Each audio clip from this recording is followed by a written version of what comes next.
Hello everyone. This lecture is to go over the first part of chapter 11. This is called the Dissolution Process, section 11.1, and you're going to be responsible for learning this material outside of lecture, hence my recording of this to help you understand this material. We want to understand something called the dissolution process. Couldn't resist putting in this little GIF here. This isn't really what the dissolution process looks like, but I mean, as far as I know, there are no little faces in the dissolution process, although, chemistry is full of surprises. In any event, we do want to think about solute dissolving in solvent and why that happens. Why does solute actually dissolve in the solvent instead of just sitting there? That's one question we want to think about. Another question is, if solute is going to dissolve in solvent to form a solution, what intermolecular forces need to be overcome? How does enthalpy relate to the formation of solution? The return of that mysterious concept called enthalpy. Well, remember, enthalpy is just really a term for energy. So if we're going to overcome molecular forces, we're probably going to have to use energy, right? So how does that going to factor into the formation of solution? And then finally, what about a tendency to randomization?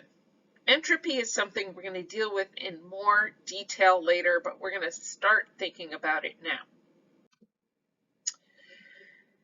Now, we just looked at a GIF image that was not terribly realistic, even if cute. And if you want to see a more realistic representation of a solute dissolving in water, let's say salt dissolving in water, I recommend going to this YouTube video. I'm not gonna show it to you right now, but this is a nice demonstration of how water dissolves in salt. You could probably just Google this in the YouTube search box and you will find this video. As a reminder, what is a solution? Well, a solution is a homogeneous mixture of two or more substances, typically solute and solvent. The solute can be present in multiple different quantities. In other words, we don't have to have just one solute, but it is the substance that's present in the smaller amount in our solution. The solvent is the substance present in the larger amount. A lot of times we're dealing with aqueous solutions, meaning in water, but not always. Solutions can be all kinds of things, really. A saturated solution is the descriptive term for a solution that has the maximum amount of solute dissolved in that amount of solvent at a specific temperature. In other words, you can't really add any more solute at that point. It theoretically won't go into solution. Then an unsaturated solution, well, we have room for more. It contains less solute than the solvent has capacity to dissolve at a specific temperature. So you can keep adding solute and it will keep dissolving until you get to the saturated point. Now, we just said saturated solution is the maximum amount of solute that will dissolve in a given solvent, but now we're going to introduce an exception to that. It is called a supersaturated solution, and it actually contains more solute than is present in a saturated solution at a specific temperature. You should note that that's a pretty unstable situation. If you do somehow get more solute into your solution than is technically allowed, if you scrape a little bit on the side of your beaker in the solution, you'll form a seed crystal, and all of a sudden all that solute will come crashing out of solution. So that's exciting. And that's not something we're really going to be dealing with so much, but it is something you should be aware of. So back to this question of why do solutions form? There are two main driving forces that we're going to consider behind this formation of solution. We've touched on both of these a little bit already, but disorder or randomizing is actually favorable towards the formation of solution, because as these molecules are moving around and interacting with one another, they're increasingly disordered, basically. They're increasingly random in terms of their position, and this is favorable for the formation of solution. Then we have changes in enthalpy. So these can be competing in terms of the formation of solution. We'll look at that in a moment, but it is basically code. Enthalpy is code for energy considerations. Now, getting back to entropy for a moment, keep in mind that we are going to address this in more detail in the thermodynamics chapter. Stay tuned. It's a big subject. 3 types of interactions in the solution process when we're talking about bond breaking and bond formation. We have solvent-solvent interaction. Our solvent molecules are likely attracted to one another based on some kind of intermolecular forces. We have solute-solute interaction, again, attractions between molecules. We have solvent, potentially solvent-solute interactions. That's going to be something that drives the formation of solution, let's say. So let's look at this in terms of steps. Now, this is utterly artificial, what I'm about to show you right now, although still important. Why is this artificial? Because these things don't happen independently. They happen all at the same time. But we're going to show it here as if it's in steps, just for the purposes of understanding.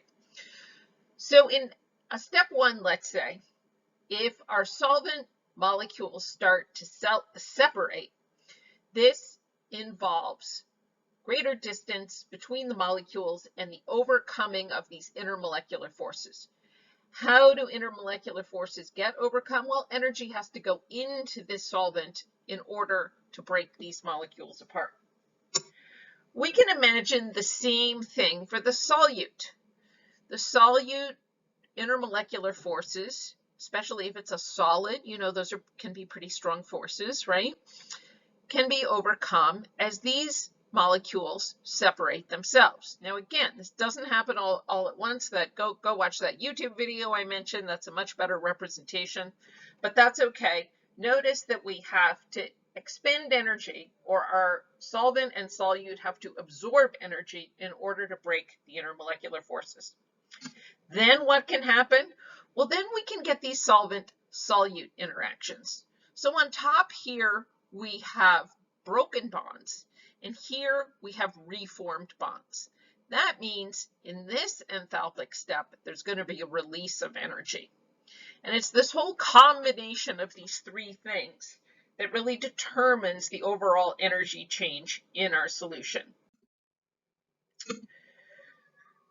Okay, I'm going to repeat that because it's important.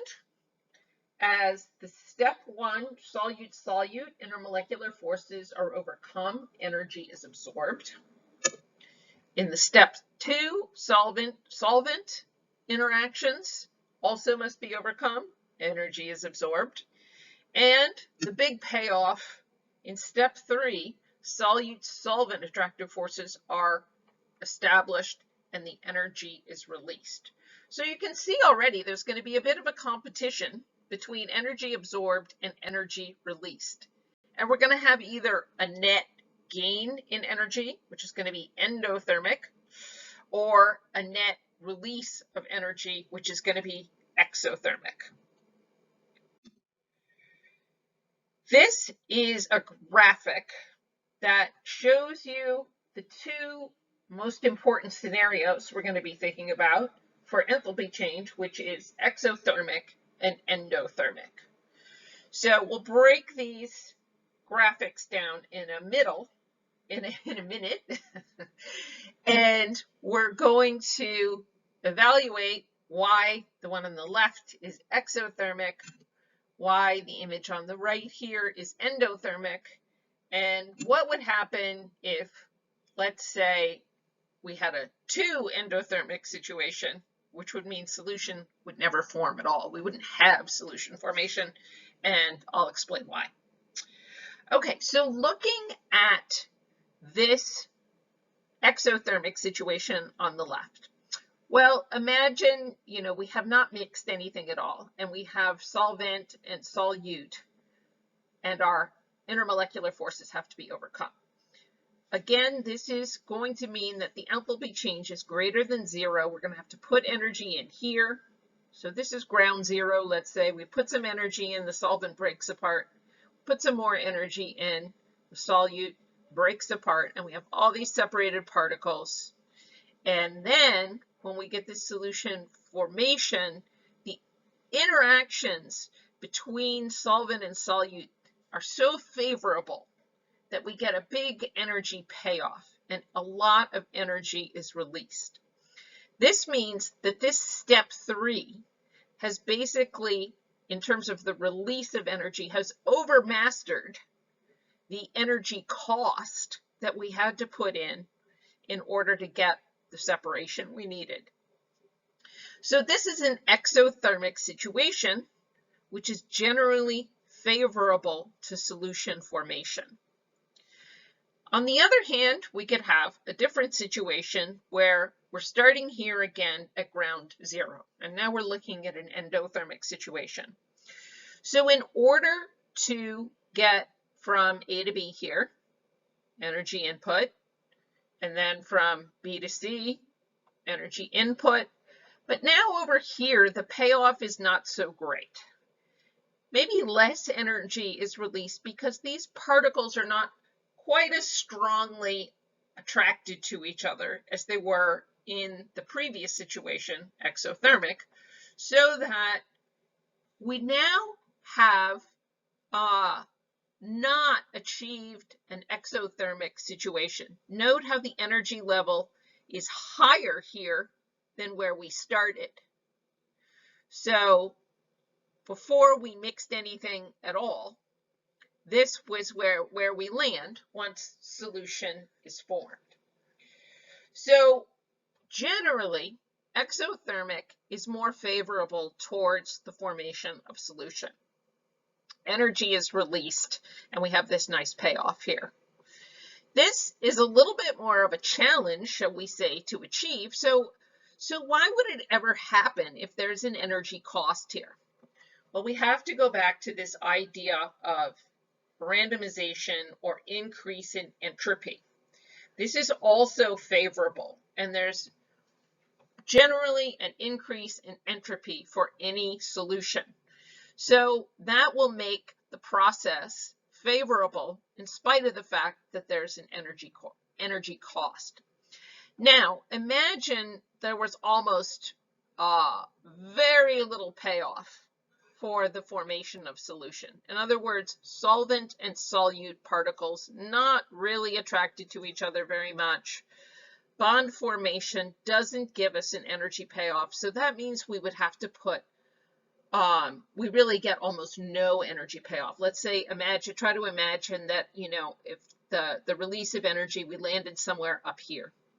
That would be so endothermic that even the payoff in terms of entropy would not allow for the formation of solution.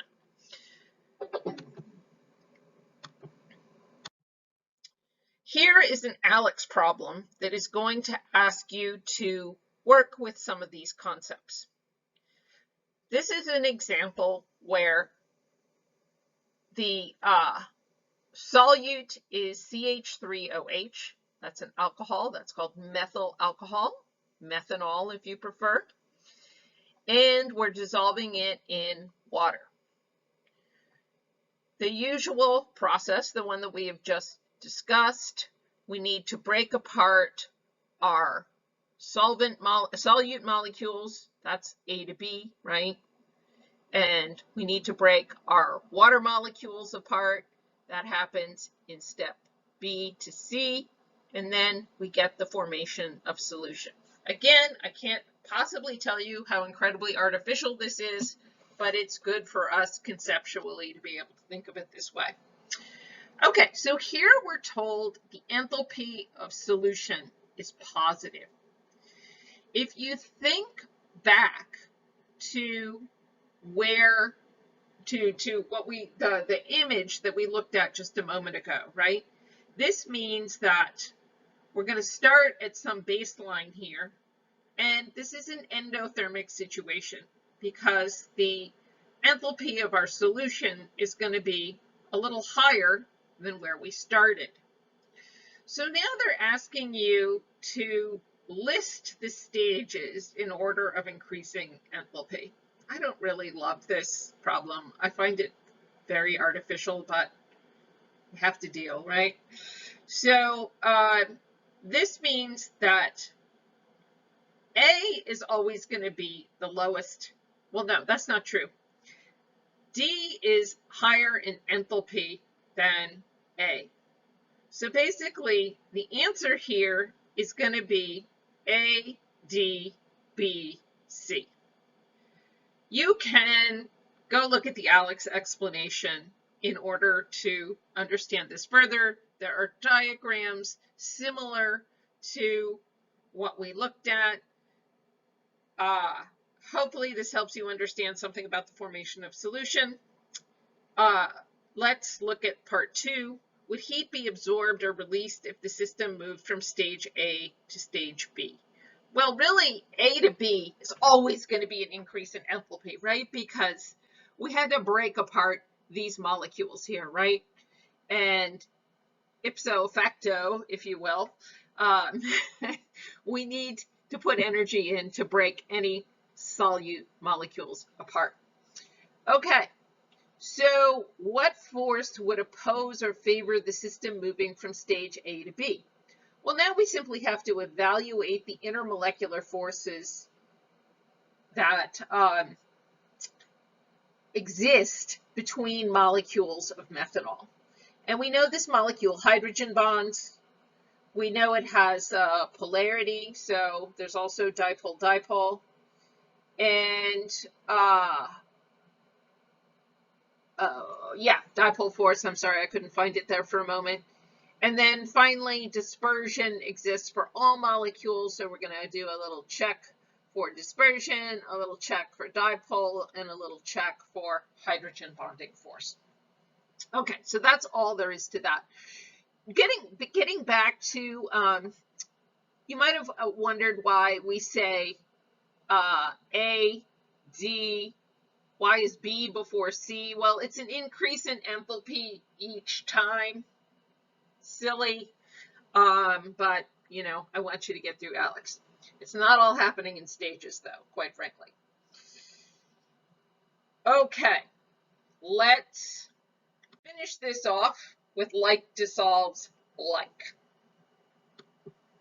What do we mean by that? Well, we've certainly discussed a lot of polar versus non-polar molecules and how we evaluate whether something is polar and non-polar. Now we're going to apply that knowledge to solutions. Like dissolves like means that two substances with similar intermolecular forces are likely to be soluble in each other. Non-polar molecules are soluble in non-polar solvents. An example of that would be CCl4 in C6H6 or carbon tetrachloride in benzene. Polar molecules are soluble in polar solvents. C2H5OH in water. I do believe that's ethyl alcohol. And then finally, ionic compounds are more soluble in polar solvents. They have a lot of charge, right? So NaCl is going to be more happy dissolving in a polar solvent than it is in a non-polar solvent. And I think that's about it for the dissolution process. Stay tuned for more.